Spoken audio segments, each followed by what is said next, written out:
নমস্কার, মানব সংবাদ Facebook live. আজ একটু সাহিত্য চর্চা করব ভাবিছি। সাহিত্যিক আমি নই, কিছু প্রবন্ধ মাঝে মাঝে লিখি, ওই গোটা দুয়েক উপন্যাস লিখেছি, কিন্তু সাহিত্যিক বা সাহিত্য কর্মী বলেও আমি নিজেকে মনে করি না। নেহাত একটা কলমচি, পদ্য লেখকও নয়, পদ্য লিখতে পারি না। এখন যারা বা যিনি পদ্য লিখতে পারে না তিনি করবেন সাহিত্য চর্চা। হাসির খোরাক লোকের কাছে, লোক হয়তো হাসি মজা করবে এই শুনে, ইনি আবার কি সাহিত্য চর্চা করবেন? এত বড় বড় সাহিত্যিক থাকা সত্ত্বে, চারদিকে সাহিত্যিক, গলায় গামছা পরে এতটা পর্যন্ত পাঞ্জাবি পরা, এত সাহিত্যিক থাকা সত্ত্বে একদম হাঁটু পর্যন্ত, মানে এড়ি পর্যন্ত চলে যাচ্ছে পাঞ্জাবি, এরকম দাড়ি থাকবে, তারপরে খোঁচা খোঁচা দাড়ি থাকবে, মাথায় টুপি লাগাইতে হবে, তারপরে একটা আলখাল্লামার পাঞ্জাবি পরতে হবে, তবে না সাংবাদিক, তা নাহলে আর কবি সাহিত্যিক কী করে বলবে? সেসব আমার কিছু নেই, ওসব জানি না আমি, কিন্তু চেষ্টা করছি। কী জন্যে চেষ্টা করছি তার পিছনে একটা কারণ আছে। যে কারণটা একটু আগে একজনের সঙ্গে গল্প হচ্ছিল কলকাতা থেকে আসে। আমার আজকে দেরিটার কারণ একটু আপনাদের কাছে, আজকে দেরি মানে 7:30টায় করবো বলেছিলাম, সেটা আজকে 8:05 মধ্যে হচ্ছে। তার কারণ হচ্ছে কলকাতা থেকে আমার রিসোর্টে কয়েকজন এই সাহিত্য করেন এরকম কয়েকজন লোক এসেছিলেন। তার সঙ্গে কথা বলতে বলতে নানা ধরনের আলোচনা হতে হতে একটু দেরি হয়ে গেল। আমি দেখলাম দেরি যখন হয়ে গেল তখন একটা টাইম বলে দিয়ে এই সময় লাইভটা করব, কিন্তু লাইভটা করছি। এই সাহিত্য চর্চা নিয়ে তার সঙ্গে আলোচনা হচ্ছিল, সাহিত্য চর্চা কীরকম হওয়া উচিত। এটা আমার ব্যক্তিগত মতামত, আমি কাউকে চাপাতে চাইছি না যে এইরকমই আপনারা করুন, আমি এরকম নিদান দেবার মতো লোক নই, কিন্তু আমি এগুলো আমার মনে হয় যে এরকম হলে বোধহয় ভালো হতো। এখন সাহিত্য চর্চা কোথাও হচ্ছে কি? কাকে সাহিত্য চর্চা বলবেন? আপনি একটা লেখা লিখলেন, সেই লেখাটা চুলচেরা বিশ্লেষণ কেউ করছে কি? পাঠকই যদি করেন তাহলে পাঠকও করতে পারেন, অন্য লেখক যদি করেন লেখকও করতে পারেন। আগে কি ছিল? আপনি শুরু করেন রবীন্দ্র যুগের কথা। রবীন্দ্র পরবর্তী যুগে যারা রবীন্দ্র থেকে, যারা জুনিয়র রবীন্দ্রনাথ থেকে, তারা রবীন্দ্রনাথের কাছে জানতে চাইছেন যে আমি যে লেখাটা লিখলাম সেই লেখাটা কতটা কি হয়েছে। রবীন্দ্রনাথ লেখা দেখতেন এবং যা বলার তিনি বলতেন। এটাতে হয় কি, আমি একটা কথা লিখলাম, আপনি একটা বইয়ের কোনো জায়গায় একটা কলমে লিখলাম একটা কবিতা বা একটা গল্প বা একটা কিছু, এটা একজন যিনি অলরেডি তার এই লাইনে তার অভিজ্ঞতা অনেক বেশি, তিনি লিখছেন, তিনি দেখলে অন্তত তার ডিফেক্টটা বুঝতে পারবেন যে বাবু এইখানটা ঠিক হয়নি, এইখানটা এরকম হলে ভালো হতো, এরকম হওয়ার চেষ্টা করো, এরকম হওয়ার চেষ্টা করো। তা না বলে যদি তিনি বলতেন, রবীন্দ্রনাথ ঠাকুর যদি বলে দেন আরে বাবা অসাধারণ, দারুণ, মন ছুঁয়ে গেল, এইরকম বলে দিলে আমার মনে হয় না যে লেখা বা সাহিত্য চর্চা যেটা করার কথা বা লেখাটার যে মূল্যায়ন সেটা হলো। এটা লেখার মূল্যায়ন নয়। আমার কাছে এসেছেন, আমি বলবো খুব ভালো, খুব ভালো, খুব ভালো, খুব ভালো, দারুণ, অসাধারণ। এখন যদি এরকম সবাইকে অসাধারণ বলে, তাহলে আমার পাতে দেবার মতো যে লেখা নয় সে লেখাটাও অসাধারণ। তাহলে যিনি লিখলেন তিনি কি মনে করবেন, বাবা আমার তো বিরাট নাম, আমি অসাধারণ লিখেছি, চলো ভাই আর কি দরকার, আমি তো কবি সাহিত্যিক হয়েই গেলাম। ঘটনাটা এরকম হয়েছে। আর সবচেয়ে সর্বনাশের কারণ হয়েছে এই কবিতা পাঠের আসর। আচ্ছা, কবিতা পাঠের উদ্দেশ্যটা কি? কবিতা পাঠ, যদি আমি একটা কবিতা লিখলাম, সেই কবিতার আমি অনেকজনের কাছে পাঠ করলাম, সেই পাঠ করার পর কবিতাটা সম্পর্কে কোনো মূল্যায়ন কেউ করছেন কি? মোটেই করা হয়নি। আমরা তো কোথাও দেখছি না। কলকাতায় এত বড় সে বাংলা একাডেমির থেকে শুরু করে যেখানেই হোক না পড়ুন, গাদা কৃষ্ণপ্রসাদ মেমোরিয়াল, অমুক হল, তমুক হল, এডওয়ার্ড হল, ফিডাওয়ার হল, নানা রকম হলে রোজই অনুষ্ঠান চলছে, কিন্তু কোনো অনুষ্ঠানে যে কবি সম্মেলনই হচ্ছে বা অন্য কোনো আলোচনা হচ্ছে, তারপরে যে কবিতাটা পঠিত মানে পাঠ করা হলো, সেই কবিতাটার সম্পর্কে না তো কবি বলছেন, না বলছেন অন্য কেউ। তাহলে চর্চাটা কোথার থেকে হইলো? কি চর্চা হলো? আমি ভাষণ দিলাম, ভাষণে আমি যেমন এখন বলছি সেটাই ভাষণ। এই ভাষণটা দিয়ে কি আমার আসল তো সাহিত্য চর্চা হলো? সাহিত্য চর্চা তো আমি তাকেই বলবো যে কোনো একটা সৃজন কেউ একটা লিখলো, সেই লেখাটা নিয়ে বিশ্লেষণ হোক, যে লেখাটার মধ্যে সুদূর প্রসারী কী ফল, সমাজের মধ্যে তার কি প্রতিক্রিয়া হতে পারে, পাঠক সমাজের মধ্যে, লেখক সমাজের মধ্যে, কবি সমাজের মধ্যে কী তার প্রতিক্রিয়া হতে পারে, এবং সেই প্রতিক্রিয়াটা কী রকম, এটা নিয়ে একটা আলোচনা হোক। কিন্তু সেসব তো দেখতে পাওয়া যাচ্ছে না। কবি সম্মেলন হয়েছে, কবিতা পাঠ করলাম, কবিতা পাঠ, আর ওনারা ওই মোবাইল ধরে বসে আছেন, এরকম মোবাইল, মুখটা এদিকে, কেউ শুনেও না, কেউ দেখেও না, মোবাইল ধরে বসে আছেন। তা এই হচ্ছে আমাদের কবিতা পাঠ, এটা হচ্ছে আমাদের কবিতা চর্চা। আর কি হচ্ছে না, আমি বিরাট কবি, আমি বিরাট সাহিত্যিক, আমি বিভিন্ন অনুষ্ঠানে যাচ্ছি, আমি কবিতা পাঠ শুনছি, আর কবিতা সম্পর্কে বা গল্প সম্পর্কে বলতে গেলে দারুণ অসাধারণ একটা কবিতা লিখেছেন। অথচ যেটাকে অসাধারণ তিনি বলছেন সেটা যদি দেখেন, টেন্সে ভুল আছে, শব্দে ভুল আছে, শব্দ চয়নে ভুল আছে, কিন্তু কেউ উল্লেখ করলেন না যে এইগুলো হলে, এরকম হলে আমার মনে হয় ভালো হতো। এই আমার মনে হয় ভালো হতো এই কথাটা যদি আমি লিখলাম, আর আমার থেকে একজন এক্সপিরিয়েন্স লোক তিনি যদি এটা বলেন যে এইটা তোমার ভুল হয়েছে, এটা তোমার ভুল নয়, তুমি আর এটা আর একটু ভালো হতো, ভুল না হয় নাই বললাম, ঠিক আছে, আমাকে উনি ভালোবাসেন, উনি বললেন না, ভুল বললেন না, তাইলে তুমি এক কাজ করো, এই শব্দটা যদি এরকম না করতে, এইটা হলে ভালো হতো, সেটা বললে কি হবে? তার মধ্যে একটা সংশোধন বা উন্নতি করা বা শব্দ চয়নের তার বিশ্লেষণাত্মক যে একটা মানে উদ্যোগ তার মধ্যে দেখা যাবে। কিন্তু তা না বলে আমি বললাম দারুণ, দারুণ হয়েছে, দারুণ হয়েছে। এই দারুণ আর অমুক এইসব বললে আমরা সবচেয়ে বেশি সর্বনাশ করছি, কার? লেখকদেরই করছি। যারা জুনিয়র, যারা নতুন লিখছে বা যারা সিনিয়র লিখে ফেলেছে, অথচ তাদের লেখা কেউ পড়ছে না। তার কারণ কি? পড়ছে না মানে তার লেখাটা হচ্ছে না, এই জন্যে পড়ছে না। এটা তো গতকাল আমি বলেছি যে পাঠক তো আছে, কিন্তু পাঠক ওই কোনটায় খাদ আছে আর কোনটায় সোনা আছে আসলে এইটা তারা ধরে নিতে পারে। এই নকল হীরা কোনটা, ডায়মন্ড নকল কোনটা, যারা জহুরি তারা ঠিক চিনে নেবে। তো লেখকদের মনে করা দরকার যে প্রত্যেকজন পাঠক এক একজন জহুরি। তারা সোনা চিনতে পারেন, তারা রূপা চিনতে পারেন, তারা হীরা চিনবেন, তারা ক্যাটসাই চিনবেন, যত রকমের সব কিছু তারা চেনেন, হীরা পান্না চুন্নি সব তারা চেনেন।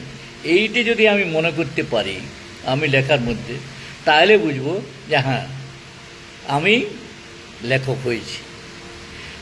তাদের মধ্যে যদি পরখ না হলো, আমি যে লেখাটা লিখলাম, যদি তারা পরখ করে আমাকে না বললো যে হ্যাঁ ভাই তোমার এই লেখাটার এই জায়গাটাই তোমার অন্যরকম হলে ভালো হতো, বা এই লাইনগুলো তোমার ভালো হয়েছে, এই লাইনগুলো আমাদের মনে ধরেছে, আর বাকি এই লাইনগুলোর একটু অন্যরকম হলে ভালো হতো, তাহলে কি হবে?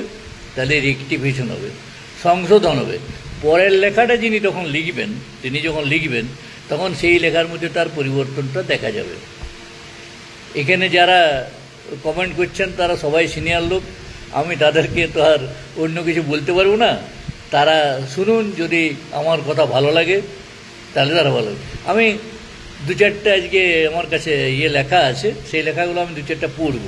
যেমন আমার নিজস্ব মেয়ের মতো একজনের লেখা, আমি একটা গল্প পড়ছি, ছোট্ট গল্প, বেশি সময় লাগবে না। দীনবন্ধু গল্পটার নাম।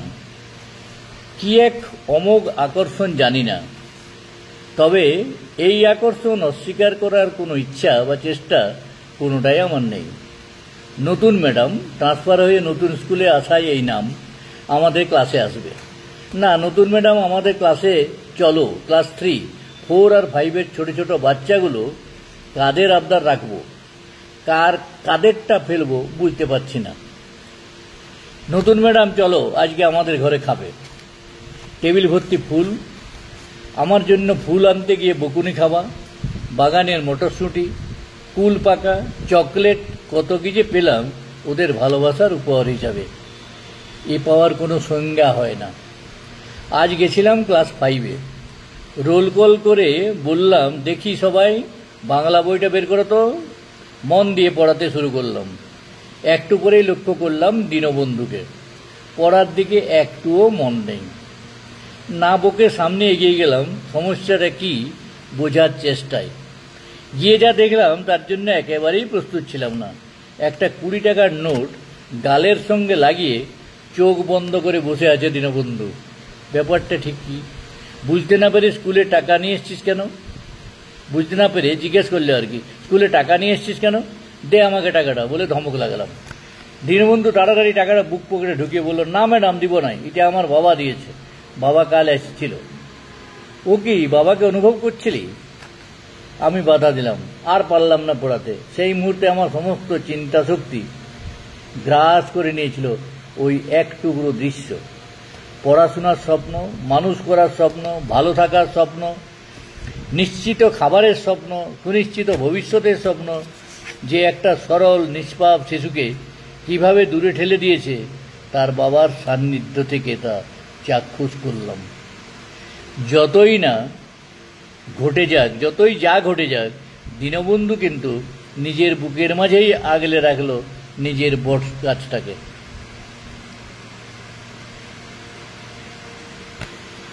দীনবন্ধু তাড়াতাড়ি বুক পকেটে টাকাটা ঢুকিয়ে বলল, না ম্যাডাম দিব নাই, এটা আমার বাবা দিয়েছে, বাবা কাল আসেছিল।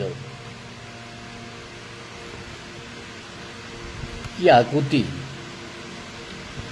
গল্পটার নাম দীনবন্ধু। যতই যা ঘটে যাক, দীনবন্ধু কিন্তু নিজের বুকের মাঝেই আগলে রাখলো নিজের বট গাছটাকে। বট গাছটা কে? তার বাবা।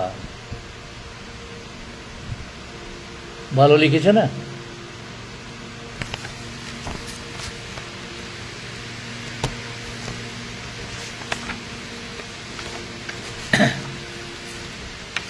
একটা মান ভূঁইয়া কবিতা শুনুন, মান ভূঁইয়া ভাষায়।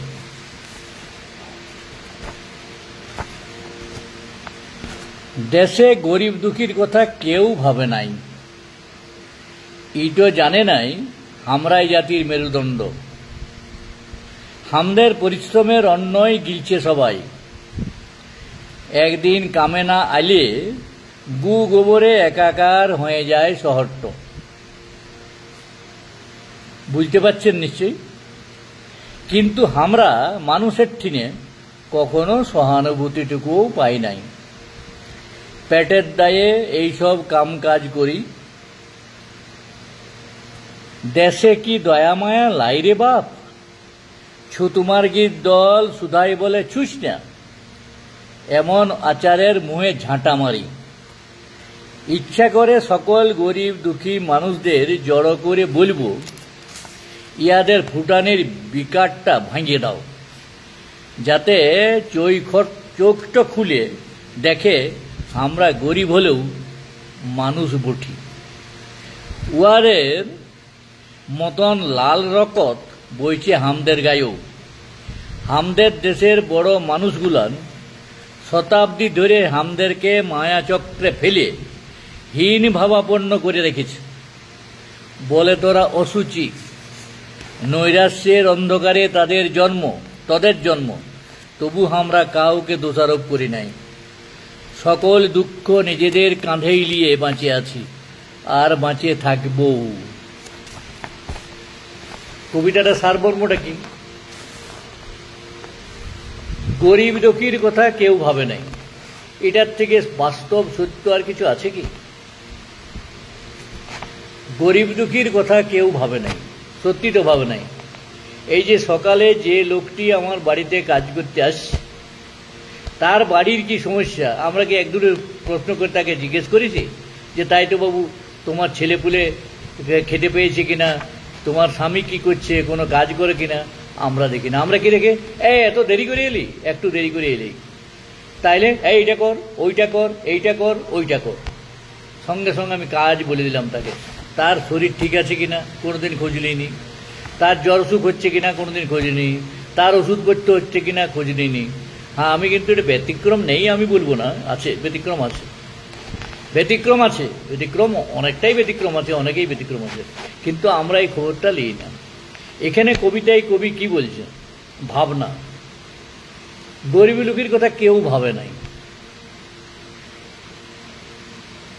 ওরা আবার এখানে আহ্বান জানাচ্ছে যদি এদের ফুটানিটা কিন্তু ভাঙা যায়, এদের যে অহংকার, এই অহংকারটা কিন্তু ভাঙতে পারা যায় গরিবী দুঃখীরা ইচ্ছা করলে। যেমন আমি বলি, এই একটা উদাহরণ দিয়ে বলছি, প্রতি 5 বছর অন্তর ভোট হচ্ছে। ভোটের সময় নেতারা যে তাদের ঘরে যে প্রত্যেক মানুষের ঘরে যে গায়ে গঞ্জে একটু বয়স করে তার পা ছুঁয়ে প্রণাম করছে, মাথায় হাত দিতে বলছে। বাচ্চা ছেলে হইলে সে ময়লা থাক আর যাই থাক, সে সাদা পাঞ্জাবি পরে গেল সঙ্গে সঙ্গে কোলে তুলে নিচ্ছে, যেন কত ভালোবাসে। ছেলেপুলে যদি দেখে তাহলে কোথায় পড়ছিস বাবা, হ্যাঁ পড়, কোনো অসুবিধা নাই, আমরা আছি। যুবক যদি হয়, চাকরি করার মতো অবস্থা যদি হয়, তাকেও বলছে হ্যাঁ বাবা তুমি 5টা কোনো রকম করো, তারপর তুমি আমার সঙ্গে দেখা করো। এরপর কেউ বলছে আমাদের গাঁটায় স্কুল নাই, কেউ বলছে আমার গাঁটায় ডাক্তার নাই, কেউ বলছে আমার গায়ে জল নাই। সবাইকে বলে দিল হ্যাঁ হয়ে যাবে, ভোটটা পেরাক, তোমাদের সব করে দেবো। যেই ভোটটা পেরিয়ে গেল, ওই সিধা সাদা মানুষ ভোটটি দিয়ে দিলেন, তারপর আর তার দর্শন পাওয়া যাবে না। এরপর কি হবে, দর্শন পাওয়া যাবে কখন, আবার পরবর্তী ভোটে। এই প্রসঙ্গে আমাকে একটা গল্প বলতে হবে। গল্প মানে সত্যি সত্যি গল্প, এটা মানে গল্প নয়, এটা জাস্ট একটা ঘটনার কথা বলতে হয়। এটা আপনারা দয়া করে আমাকে ওইটুকু সময় দিন। এখানে এক ভদ্রলোক তথ্য দপ্তরে, তথ্য সংস্কৃতি দপ্তরে কাজ করতেন। তিনি আসলে ওই কীর্তন তীর্তন ইত্যাদি হরিনাম সংকীর্তনের লোক। যদিও তথ্য দপ্তরে তিনি অফিসার হয়ে রিটায়ার করেছিলেন, মহকুমা অধিকার, পরে তিনি একবার জেলা পরিষদে ভোটেও দাঁড়িয়েছিলেন। তিনি কীর্তন তীর্তন করেন। এখন প্রতি বছর একটা দিন ওই পৌষ মাসের সময়, শেষটা মাঘ মাসে, তিনি একটা পিকনিক করতেন। এক বছর এরকম একটা পিকনিকে আমাকে প্রতিবারই নিমন্ত্রণ করতেন। একটা পিকনিকে ওরকম একটা জায়গায় গেছি, একটা মাঠের মধ্যে পিকনিক হচ্ছে, অনেক লোক, তার অনেক শিষ্য সামন্ত, অনেক লোক আছে, মঞ্চে গান বাজনা হচ্ছে, লেকচারবাজি হচ্ছে, অনেক কিছু হচ্ছে, দোকানদানিও বসে গেছে, বহু লোকের খাওয়া দাওয়া, খিচুড়ি খাওয়া দাওয়া হচ্ছে, সব হচ্ছে। এইরকম অবস্থায় আমি যে গাড়িতে করে আমার সঙ্গে অমিয় সেনগুপ্ত, আরেকজন কবি, একদম বর্ষিয়ান কবি, আমার থেকে 2-3 বছরের ছোট হলেও বয়সে, তিনি বর্ষিয়ান কবি, নামী লেখক। সেই ছোট বয়স থেকে তার অজস্র বই আছে, তার অমিয় কুমার সেনগুপ্ত আমার সঙ্গে ছিলেন। যেই আমরা বসতির সঙ্গে সঙ্গে ওখানে যারা উদ্যোক্তা, তারা সবাই যেহেতু চেনা আমার এলাকা, তা সেখানে যেয়ে চেয়ার ফেয়ার এনে দিল, বসলাম। বসে পরে কেউ বলছেন চা খাবেন, কেউ বলছে অমুক খাবেন, এইসব করতে করতে একটু পরেই দেখলাম, কিছুক্ষণ পরে আমার ওই যে ওখানকার আমার যে পত্রিকার রিপোর্টার, তিনিও এসে গেলেন। তিনি এখন প্রয়াত, অমর তার নাম ছিল। এরপর হলো কি, ওই গল্প করতে করতে কিছুক্ষণ পর এখানকার এক জেলার মন্ত্রী, তখন মন্ত্রী, সেই মন্ত্রীকেও তিনি হয়তো নিমন্ত্রণ করেছিলেন। মন্ত্রী গাড়ি নামিয়ে মন্ত্রীও ভিতরে ঢুকছেন। আমাকে দেখে, আমি পরিচিত, আমার সঙ্গে 2 টাকারই সম্পর্ক, আমি পরিচিত, কাজে তিনিও চলে এলেন আমার কাছে এসে একটা চেয়ার নিয়ে বসলেন। সঙ্গে সঙ্গে কিছু লোক জোগাড় হলো, রাজনৈতিক নেতা বলে কিছু লোক, তো তার আগে আমার কাছে অনেকগুলো লোক ছিল, আরও কিছু লোক জোগাড় হয়ে গেল। জোগাড় যে হয়ে গেল, এই পর্যন্ত সব ঠিক ছিল। তারপরেই হলো কি, আমার যে রিপোর্টার, সেই রিপোর্টার হঠাৎ করে আমাদের সামনে, এত লোকের সামনে, অনেক লোক, নেতার চামচা বেলচা অনেক, প্রায় 50-60 জন লোক, তার সামনে ঘিরে ধরেছে, আমি এখানে বসেছি, তার এদিকে বসেছেন অমিয়বাবু, আর এই পাশে এসে ওই আমাদের মন্ত্রী এসে বসলেন, তার পাশে তার সিকিউরিটি ইত্যাদি ইত্যাদি বলছে। এখন তিনি বললেন, এই যে ইনি, আমার ওই রিপোর্টার হঠাৎ করে বলে বলছে, এই যে ইনি এই ভোটটার আগে আমার মায়ের পাটাই গিয়ে ধরে বলল, দেখুন আপনার কোনো চিন্তা নাই, সব আমরা করে দেবো, আপনার এই ঘর করে দেবো, আপনার ছেলের চাকরি করে দেবো, আপনার ছেলের বইয়ের কোনো ব্যবস্থা করে দেবো, সব করে দেবো, আপনি ভোটটা দেন। পায়ে গড়াই একবারে বলছে, চেটে পায়ের ধুলা পর্যন্ত চেটে নিল, একদম সামনে মন্ত্রীকে বলছে। এতগুলা লোক হাঁ করে তাকিয়ে আছে যে কি বলছেন রে বাবা এই মন্ত্রীকে। আমিও বুঝতে পারি না, প্রেডিক্ট করতে পারি না যে ও এতগুলো কথা বলবে, সেটা বলে দিল। বলার পর মন্ত্রী আর ছটপট করে, আর মন্ত্রী ওখানে খাওয়া দাওয়ার সব প্রোগ্রাম ছিল, কোনো কিছু না করে মন্ত্রী সোজা উঠে গাড়ি করে চম্পট, ওর ওখানে খাওয়া দাওয়ার প্রোগ্রাম ছিল, সব না যেয়ে ওর আরেকটা জায়গায় যাবার ছিল, সেখানেও না যেয়ে ও আর এমন মেজাজ হয়ে গেল, ও চলে এলো পুরুলিয়া টাউনে এসে সার্কিট হাউসে বাজার থেকে খাবার আনিয়ে সেইখানে খেলো। এরকম অবস্থা কিন্তু হয়েছিল, আমি তার সাক্ষী, আরও অনেকেই সাক্ষী। এখন ঘটনাটা হচ্ছে, এটা বললাম কেন, তার কারণ হচ্ছে এরা ভোট নেওয়ার সময় যা বলে, কোনো একটা পার্টিকে আমি বলছি না, সব পার্টি সমান, এই ব্যাপারে প্রত্যেকটা পার্টি একই, যা বলে তা তারা করে না। এবং এরা ভোটের সময় বলে জানে যে মানুষের স্মৃতিশক্তি অত্যন্ত কম, 5 বছর পরে এগুলা আর কেউ মনে রাখবে না কি বলেছিল না বলেছে, 5 বছর আলাদা রূপ, তখন আবার অন্য কিছু করবে, তখন হয়তো দেখাবে যে ছোটো ছেলেটাকেই সঙ্গে চকলেট ফকলেট নিয়ে কিছু টাকা করে গুঁজে দিল, চলে এলো, এরকম নানা রকম কাণ্ড কারখানা। তাই ব্যাপারটা হচ্ছে গরিবের জন্য কেউ ভাবে না, এটা এত বাস্তব লেখা যে মানুষ এই লেখা তো পড়বে, এই লেখা মানুষ পড়বে, এটা নিয়ে আলোচনা হবে, এটা নিয়ে বিশ্লেষণ হওয়া দরকার। কি তথ্যটা তুলে ধরেছেন, মানে একদম বাস্তব চিত্র, যে গরিব, অথচ তারা জানে যে টাউনের লোকগুলো, টাউনে যারা বাস করেন, ওই গরিব লোকগুলো না এলে তারা কিন্তু অবস্থা জটিলের মধ্যে পড়ে যাবে, তাদের সংসারে একবারে আবর্জনায় ভরে যাবে, কাপড় পরে থাকবে, বাসন পরে থাকবে, সব পরে থাকবে, এসব বোঝে অসুবিধা, কিন্তু তবু ওই যে তাইলে বলছে না, ইয়াদের ফুটানির বিকাট তো ভাঙিয়ে দাও। এই যে ফুটানি মানে অহংকার, গর্ব, যে আমরা এত লোককে চাকরি দিচ্ছি, অমুক করছি তমুক করছি, আমার ঘরেও কাজ করে, হয়তো গর্ব করে, ও তো আমার ঘরে কামিনীগিরি করে দিল হয়তো বলে। এটা এইখানে এই কবিতার মধ্যে কবি কিন্তু এটা বলেছে ভাবনা। তবু আমরা কাউকে দোষারোপ করি নাই, এই যে হীন ভাবাপন্ন করে রেখেছে, বলে তারা অসুচি, মানে অস্পৃশ্য, জাতপাত আছে, তো ছুঁচ না, তবু আমরা কাউকে দোষারোপ করি নাই, সকল দুঃখ নিজেদের কাঁধেই নিয়ে বাঁচিয়ে আছি, আর বাঁচিয়ে থাকবো। এটা এখানে চ্যালেঞ্জের ব্যাপার আছে। আমরা গরিব, আমাদের সমস্ত অসুবিধা আছে, আমরা ছুয়াছুত, আমরা অসুচ, সব ঠিক আছে, কিন্তু তবু আমার একটা জিদ আছে যে আমরা বাঁচব। এই যে কবিতার যে মিনিং, এই মিনিংটা যদি তাকে বোঝানো হয়, পাঠক যদি এটা শুনে যে এই কবিতার মধ্যে এই রস কবিতার মধ্যে আছে, তাহলে পাঠক এই বই কিনবে না কেন, আর এই বই রাখবে না কেন, বারবার পড়বে। আমার তো বারবার পড়তে ইচ্ছা করছে। দেশে গরিব দুঃখীর কথা কেউ ভাবে নাই হে, একদম 100% কথা, গরিব দুঃখীদের কথা কেউ ভাবে নাই। ভাবলে ওই খালি বড় লোকের পেছনে যে সমস্ত সম্পত্তি বেচে দেওয়ার কাজটা করতো না, কেউ ভাবে নাই, খালি মুখে প্রতিশ্রুতি দেয় ভোটটা লিবার জন্য, ভোট নেওয়া ছাড়া কোনো উদ্দেশ্য নেই। এটা একটা হইল। এরপর এক অধ্যাপকের একটা কবিতা পড়ছি। অধ্যাপক লোক, মাস্টারি করা খুব অন্যায় ব্যাপার হলো। মাস্টার আবার যদি গালাগালি দেয় তাহলে জানি না, মাস্টার তো আর পারমিশন নেইনি যে ওর কবিতা পড়ছি, কিন্তু পড়ছি আমি। দরকার হলে মাস্টারকেও বলবো, আর কি আছে ভাই। যদি আমাকে কিছু বলে। লফরাজ জবানবন্দি। ধম্মাবতার কাঠ গড়ায় গীতা ছুঁয়ে আমি পেঁদা নাই বলবো। পেঁদা আপনারা জানেন, ফারুকি সাহেব আছেন, পেঁদা মানে মিথ্যা, নিশ্চয়ই জানেন আপনি।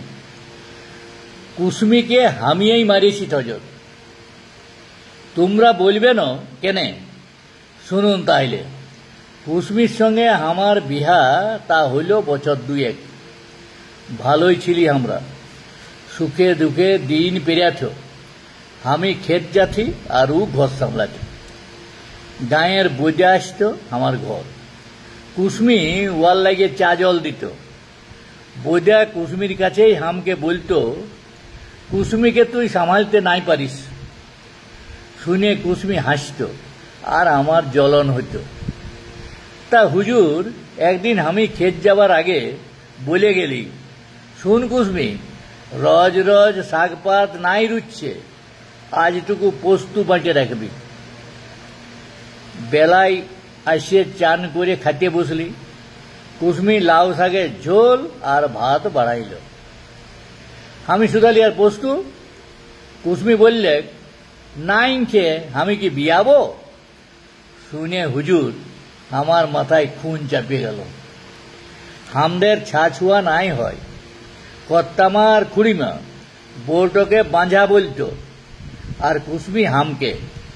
যে পিড়াট নিয়ে বসেছিলি, পিড়াটো, পিড়া মানে বসবার পিড়ি আর কি, পিড়াটে কাঠের পিড়ি, ওই ছোট কোনো পিড়াটি নিয়ে বসেছিলি, দিলি ঘুরায়ে বম্ভ তালুয়ে লাগিল, মানে একদম মাথায় টুকু রকত বেরাইল, আর ছটপট করতে করতেও মরিয়ে গেল।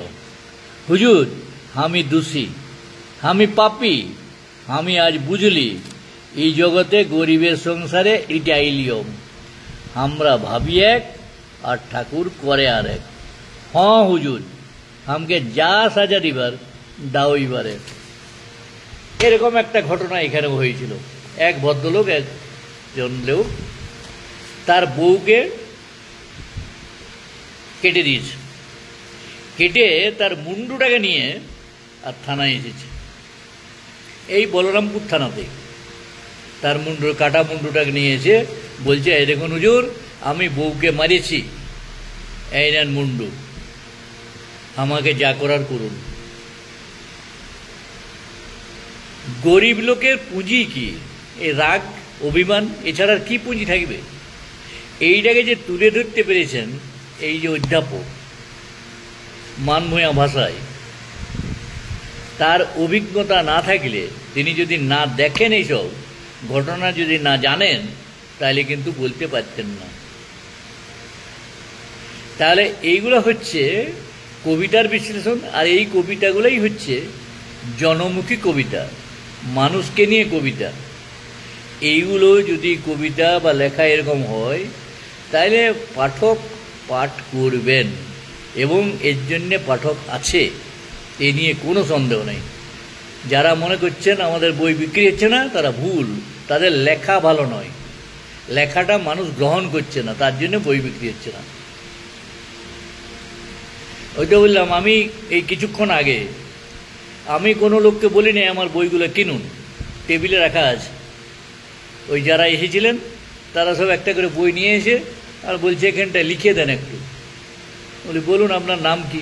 আমি চিনতাম না, এখানে পরিচয় এলো, আজকেই পরিচয় এলো, লিখে দিলাম। টাকাটা কোথায় দেবো? বলি, যেখান থেকে নিয়েছেন ওইখানেই দেন, ওই কাউন্টারে দিয়ে দেন। এইটা হচ্ছে অবস্থা। এগুলো তার আগে কিন্তু বইটা পড়েছে, বই এদিক ওদিক উল্টা উল্টি করে কয়েকটা বই দেখে সব নিয়ে নিয়েছে। তো বইয়ের বিষয়বস্তু যদি মানুষকে টাচ না করে, তাহলে সে বই কেউ কিনবে না, এটা হচ্ছে কথা। আর একটা কবিতা পড়বই, পড়ার পর এই এপিসোডটা শেষ করব। একটা কবিতা পড়ছি, ছোট্ট কবিতা, একদম ছোট। এটাও এক প্রফেসরের লেখা, অধ্যাপকের লেখা। মাগন, মাগন মানে ওই মেঘে বেড়ানো আর কি, তাকে মাগন বলে। পূজার ফুল, বেলপাতা, চাঁদমালা, বর কনে চূড়া ও টোপর, আমার মনে হয় সবাই বুঝতে পারছেন। বলতে হয় না, সঠিক সময় যদুমালাকার হাজির, যেন তার ঘরে পূজা, তার বাড়িতেই বিয়ে বাড়ি। নিজের ঘর ভেবেই ঝুড়ি নিয়ে উঠোনে এসেছে। ধান দাও, ধান দাও বড় বউ, ধান দাও, ধান দাও বড় বউ, মানে বলছি আর কি। যদুমালাকার যে চাঁদমালা এনে দেয়, পৌঁছে দেয় টোপর আর চূড়া, তাকে ধান মেপে দিতে হয়, দিতে নেই। সম্পর্ক মাপতে নেই গো, সম্পর্ক মেপে দেখতে নেই। এটার মধ্যে কি শিক্ষাটা হলো বা কি বলতে চাইছেন? বলতে চাইলেও যেটা, সেটা হচ্ছে, এটা তো আগে ছিলই আমাদের।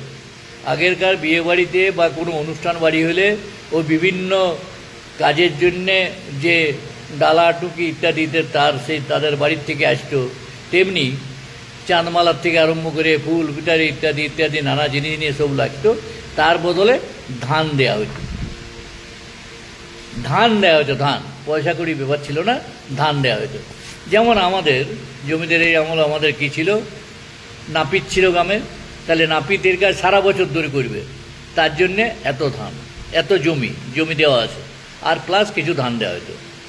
তেমনি যে কামার, সে কামারের কাজ করে, বটি থেকে আরম্ভ করে সমস্ত কিছু করে দেবে, হালের মোটার থেকে আরম্ভ সব করবে, তার জন্যে তাকে জমি দেওয়া হয়েছে, প্লাস তাদেরকে আবার কিছু কিছু ধান দেওয়া হতো।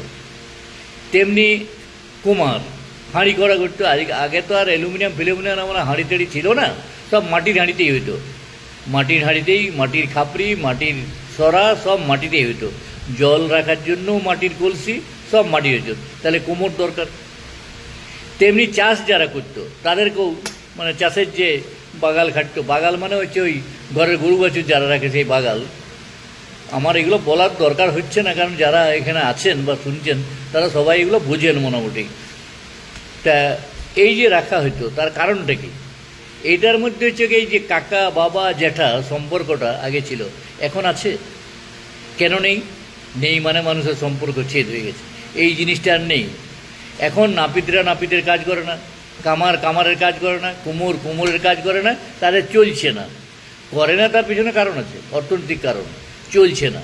ওইগুলো সব পুরনো হয়ে গেছে, ওই বিষয়গুলো নিয়ে আর চলছে না। ওই আজকাল কেউ হালের ফলাও তৈরি করে না, এখন কেউ তাওয়াও তৈরি করছে না, তাওয়া তৈরি করে কেউ কিনছে না। এখন তাই কেউ ননস্টিক ওই দোকানে পাওয়া যায়। তেমনি বঁটি ফটি নেই, এখন ছুরি, বঁটি দিয়ে কাটিবার ক্ষমতাই নেই, শিলে বাঁটিবার ক্ষমতা নেই আজকালকার মহিলাদের, ঘরের বউদের। শিলে বাঁটতে জানেই না, মশলা বাঁটিবার ক্ষমতা নেই, গার গার গার গার গার গার গার গার করে দিচ্ছে এতে। কিন্তু এই প্রত্যেকটার জন্যে গ্রামের ব্যবস্থাটা ছিল। গ্রামের ব্যবস্থাটা সমাজকে ধরে রাখার জন্যে, ওই সবার সঙ্গে কাকা ভাইপো জ্যাঠা দাদা ভাই এই সম্পর্ক, ফলে হানাহানি মারামারিটা এখন ছিল না, তখন এইভাবে ছিল না। অশান্তি হতো না এমন আমি বলবো না, আমি ক্লেম করবো না, কিন্তু মোটামুটি সমস্ত শান্তিপ্রিয়ভাবেই সবাই বাস করত।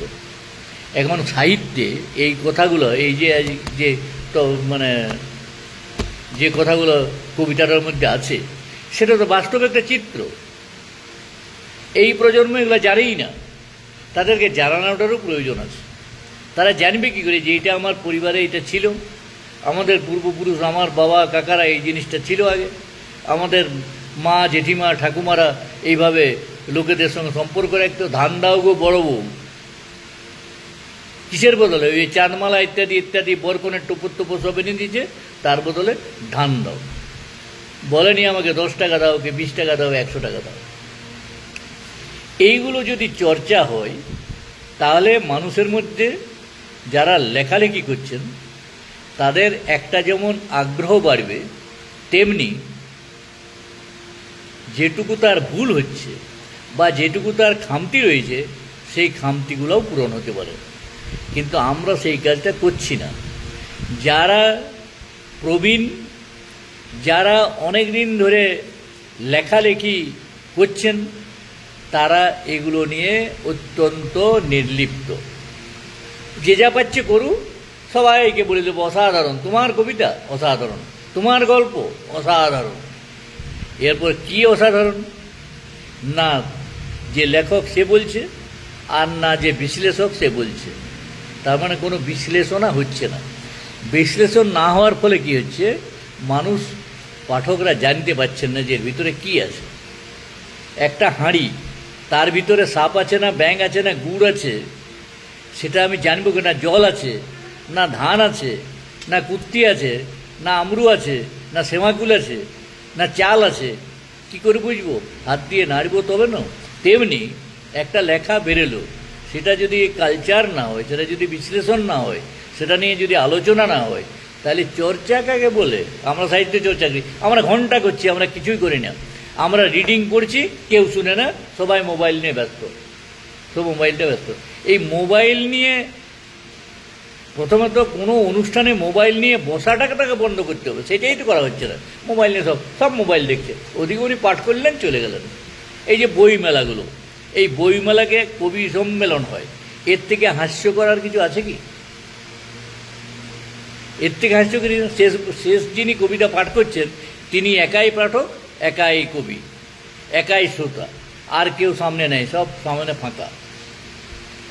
100, 150, 150 জনের কবিতা পাঠ হচ্ছে, কেউ শুনবার মতো লোক নেই। শুনছেন চলে যাচ্ছেন, শুনছেন চলে যাচ্ছেন, পড়ছেন চলে যাচ্ছেন। কি পড়লেন কেউ জানে না, নিজেও জানেন না কি পড়ে যাচ্ছেন। কবেকার একটা পচা লেখা পড়েই চলছে, সেই লেখাটার মধ্যে কী আছে কেউ জানে না, কেউ শুনেও না, তার জানবে কি? কোনো আলোচনা তো নেই। এইগুলোর কোনো মানেই হয় না। এতে সাহিত্যের কোনো উন্নতি কখনো হতে পারে না, হবে না। এটা জানা উচিত, এটা বোঝা উচিত। যারা প্রবীণ এই দায়িত্ব তাদের, সে প্রবীণরা সেই দায়িত্ব নিচ্ছেন না, ফলে এটা একটা রং তামাশার জায়গা হয়েছে। মানে হাস্য কৌতুক হলেও তার একটা শৈল্পিক ভাব আছে, তাও নয়। হাস্য কৌতুকও নয়, এটা একবারে ছেলে খেলা, চাইল্ডিশ প্লে যাকে বলে আর কি ইংরেজিতে, একবারে ছেলে খেলা, এটা কিছুই নয়। মানে এখনকার দিনের অনুষ্ঠান মানেই হচ্ছে খালি কতগুলো বুকনি, নিজে যেটা করে না সেইটা আমি বলবো, এই করতে হবে, ওই করতে হবে, অমুক করতে হবে, রাজনৈতিক নেতাদের মতো এই করা দরকার, আমাদের এটা বোঝা দরকার, আমাদের ওই যে রবীন্দ্রনাথ এরকম করেছেন, ওই যে শরৎচন্দ্র এরকম করেছেন, এই যে সুভাষ মুখোপাধ্যায় এই বলেছেন, অমুক বলেছেন। আরে তুমি কি বলেছো সেটা বলো না, তোমার কীর্তিটা কী, তুমি কি লিখেছো সেইটা বলো, সেইটা আলোচনা করো, তোমারটা আলোচনা করো। তুমি লোকেরটা বলতে হবে না, লোকের বলার জন্য অনেক লোক আছে, এত এত লোক বলেছেন, তাদের সম্পর্কে বহু লোক বহু চর্চিত, তাদেরটা তোমাদেরকে বলার দরকার নেই। তোমার সময়ে কি হচ্ছে না হচ্ছে সেইটা নিয়ে আলোচনা করো। শক্তি চট্টোপাধ্যায়ের কবিতা নিয়ে তোমার আলোচনা করে কী হবে? তার বহু আলোচনা হয়ে গেছে। সুনীল গঙ্গোপাধ্যায়ের উপন্যাস নিয়ে আলোচনা করে কী হবে? তার তো বহু লোক। আর রবীন্দ্রনাথ ওখানে টাচ করাই তো আমার মনে হয় কারো উচিত হয়নি। কেন ওকে নিয়ে মাথা ঘামায় আমি তাই বুঝি না। তার এই এত ভাস্ট তার যে কাজকর্ম, তার যে লেখালেখি, তার আলোচনা করার মতো যোগ্যতা এই আমলের কোনো কবির আছে নাকি, না কবি বা লেখকের আছে নাকি? আমার তো বিশ্বাস হয় না। এগুলো হচ্ছে পণ্ডশ্রম। দরকার যেটা সমসাময়িক, এখন যে সময় চলছে, বিভিন্ন লেখা যে লেখকরা যে লিখছেন সেইগুলো নিয়ে আলোচনা হোক। সেইগুলো নিয়ে যদি আলোচনা হয় তাহলে এই যে প্রজন্মের লেখক যারা, তারা কিছু শিখবেন, তাদের লেখাগুলো নিয়ে আলোচনা, তারা উৎসাহ হবে, উৎসাহ বাড়বে তাদের, তাতে কাজে লাগবে। কিন্তু আমরা তা তো করছি না, আমরা তা করছি না। এই যে আমরা মানভূম সাহিত্য একাডেমিতে শুরু করেছিলাম, কিন্তু সেটাকে ধরে রাখা যাচ্ছে না। ওইটা শুরু করেছিলাম বলে, চর্চা শুরু করেছিলাম বলে, যেটা প্রত্যেকটা ব্যাখ্যা হবে, আলোচনা হবে, আসছেই না লোক। এক বললাম যে হাতে লিখে আনতে হবে, সব তবুও মোবাইল নিয়ে চলে আসছে, সব জায়গায় মোবাইলে পড়া। কবেকার লেখা একটাই লেখা 10 বার ধরে পড়েই যাচ্ছে, লোকই আসছে না। এটা মনে হচ্ছে ওরা তাই তো আমাকে পরীক্ষা দিতে হবে নাকি, এই ধরনের একটা অ্যাটিটিউড হয়ে গেছে। ফলে চর্চা বলে কিছু নাই, সাহিত্য চর্চা এত খেলো কাজ, আমার মনে হয় বাংলা সাহিত্যের মতো পশ্চিমবাংলায় যেটা হচ্ছে, এত খেলো কাজ আর কোনো জায়গায় হয় না। ঠিক আছে, এই দিয়ে সাহিত্যকে এগোনো যাবে না, সম্ভব নয়, আমার এটা মতবাদ। এরপর অন্য লোক অন্যভাবে বলতে পারেন, কেউ বলতে পারেন আমাদের সমালোচনা করছেন। হ্যাঁ করছি, সমালোচনাই করছি। আর সমালোচনা যদি না হয় তাহলে কিসের শিখবই কি আর শিখাবই কি? এখন সমালোচনা যদি সহ্য করতে না পারেন তাহলে আর বলার কিছু নেই। তাহলে তাদের আমার মনে হয় লেখালেখির সঙ্গে সম্পর্ক না রাখাই ভালো। তারা নিজে নিজে যেমন করছেন করে যান, তাদের আর পাঠকের কী দরকার? পাঠকের দরকারই নেই। তারা যা পাচ্ছেন লিখে যান, কাকঠ্যাং বকঠ্যাং বকঠ্যাং, একই কথা, নামগুলো পাল্টে পাল্টে, আর প্রত্যেকবার একটা করে বই বার করুন আর বই লিখে যান, খালি নামগুলো পাল্টে দেন, পাত্রপাত্রী পাল্টে দেন। পাত্রপাত্রীর নাম পাল্টে, চরিত্র একই থাকলো, লেখা একই থাকলো, ওইটাই ফিরে ফিরে বারবার লেখা দিচ্ছে, সব জায়গায় লেখা দিচ্ছে। একজন 30টা 35টা 35টা 36টা 40টা করে লেখা দিচ্ছেন, বিভিন্ন পত্রিকায় বিভিন্ন সংস্থায় লেখা দিচ্ছেন। অত লেখা লিখতে গেলে যে সময় দরকার, যে ভাবনা চিন্তা দরকার, বা লেখার মধ্যে থাকতে হবে, তবে তো লিখতে পারবে। লেখার মধ্যে থাকতে হবে। আমি নিজে গর্ব করে বলতে পারি, আমি চলতে ফিরতে লিখতে পারি। আমি 1500 ওয়ার্ড প্রত্যেক দিন লিখি। শরীর তরি খারাপ হলে কোথাও বাদ দেয়, আমি 1500 লেখা প্রত্যেক দিন লিখি, আর এক নাগাড়ে লিখি। আমি পত্রিকায়, যারা আমার পত্রিকা দপ্তরে এসে দেখেছেন যে আমি সম্পাদকীয় দপ্তর যখন বসি সম্পাদকীয় লিখতে, আমি কিন্তু এক্সটেম্পো বলে যাই, কোনো ভাবনা চিন্তা আগের থেকে কখনো করে আমি আসি না। যে ইস্যুটা পেলাম সেটা নিয়ে বলতে শুরু করলাম।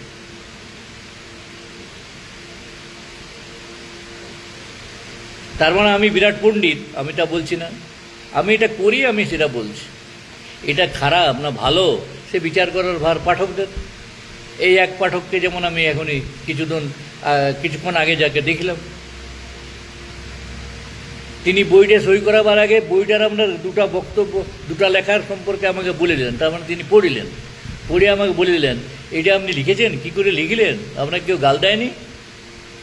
আপনাকে কেউ ফোন করেনি? আমাকে ধমক দেয়নি? বলে আমি ওসব পরোয়া করি না বাবা, আমাকে ধমক দিবে আর আমি পরোয়া করবো, ওইসব হতে পারে না। আমি জানি জন্মেছি যখন, মরবো তো একদিন, দুদিনে তো মরবো না। আজ পর্যন্ত আমার লোকজনকে ধমক দিয়েছে, আমাকে কেউ ধমক আজ পর্যন্ত দেয়নি। আমার সাংবাদিকদের ধমক দিয়েছে, এটা ঠিক, তাদেরকে জেলে পুড়িয়েছে, তাদেরকে মারধর করেছে, তাদেরকে মার্ডার করবো বলে ধমকি দিয়েছে, সব ঠিক আছে, পুলিশ কেস হয়েছে, নানা রকম কাণ্ড কারখানা হয়েছে। কিন্তু আমাকে ব্যক্তিগত এক নেতা একবার বলেছিল অন্য কায়দা করে, কিছু হলে বললো না, সেই নেতা আজকে বলুন মানে ধুলায় মিশে গেছে, তার গড় একবারে ভেঙে চৌচির, গোটা পার্টিটাই শেষ হয়ে গেছে, পার্টিটা আজকে ইতিহাস হয়ে গেছে, তার ফল তাকে ভোগ করতে হয়েছে। খবর করুন বা লিখুন, যদি আপনি সত্য কথা লিখুন, তাহলে এই নেতারা সত্যকে যা ভয় করে, প্রশাসন সত্যকে যা ভয় করে, অন্য কাউকে তা করো না। সত্য কথা যদি আপনার থাকে, আর আপনি যদি ধান্দাবাজি করেন, তাহলে আপনাকে যে কেউ ধমকাবে। আমাকে প্রশ্ন করে আপনি নেতাদেরকে ডাকেন না কেন? বলি নেতাদেরকে এমন কোনো নেতা আছে নাকি যার মধ্যে বুদ্ধি শুদ্ধি আছে? নেতারা কি লেখাপড়া করেন? নেতারা জাল জোচ্চুরি চুরি ডাকাতি এগুলোই তো করেন নেতারা। কাটমানি খাবো, ঘুষ খাবো, অমুক খাবো, তমুক খাবো, টাকা আত্মসাৎ করবো, সরকারি মারবো, লোকের মারবো, এইটাই তো নেতারা করে। তাদেরকে আবার সাহিত্যে কি জন্য ডাকতে যাবে? সাহিত্য চর্চায় বা সংবাদপত্রের চর্চায় কেন ডাকতে যাব?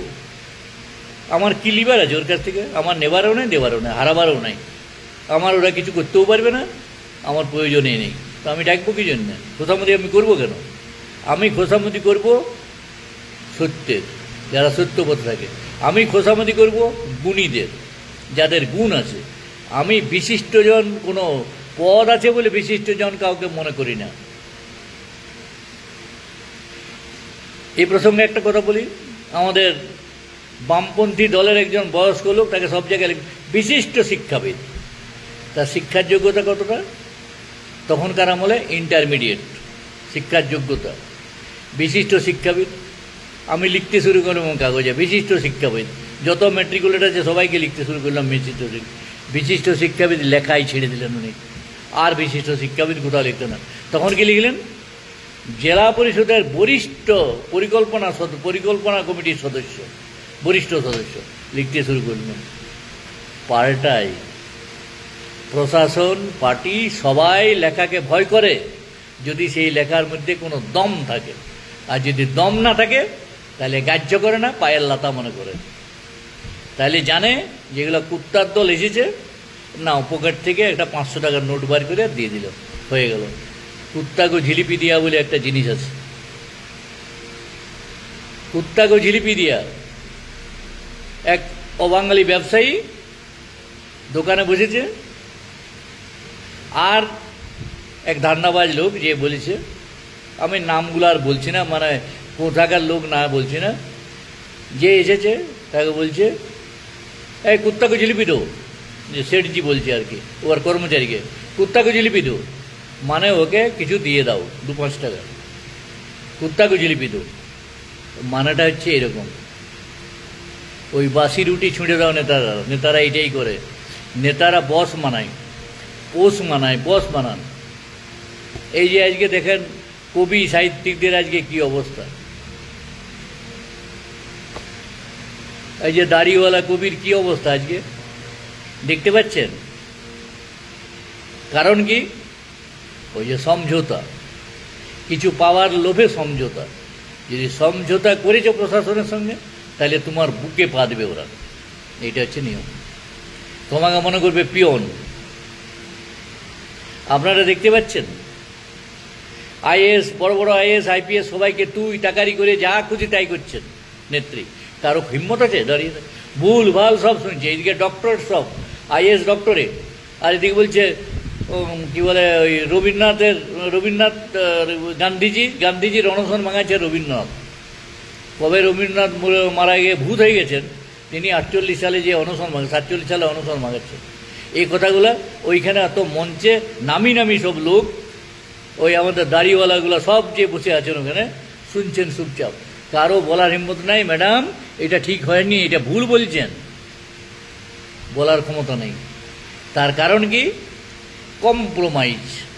এই কম্প্রোমাইজ করতে করতে যেসব লোক কম্প্রোমাইজ করতে শিখে গেছে, তাদেরকে নিয়ে আর যাই হোক, না হবে সাহিত্য, না হবে সংবাদপত্র, না হবে কোনো লেখা।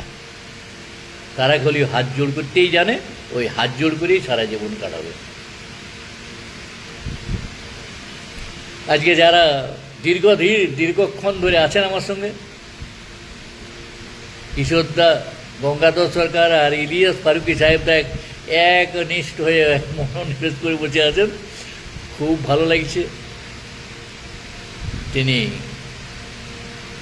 বলছেন যে লেখা ভালো, পড়া ভালো, মানে কথা ভালো লাগছে, কিন্তু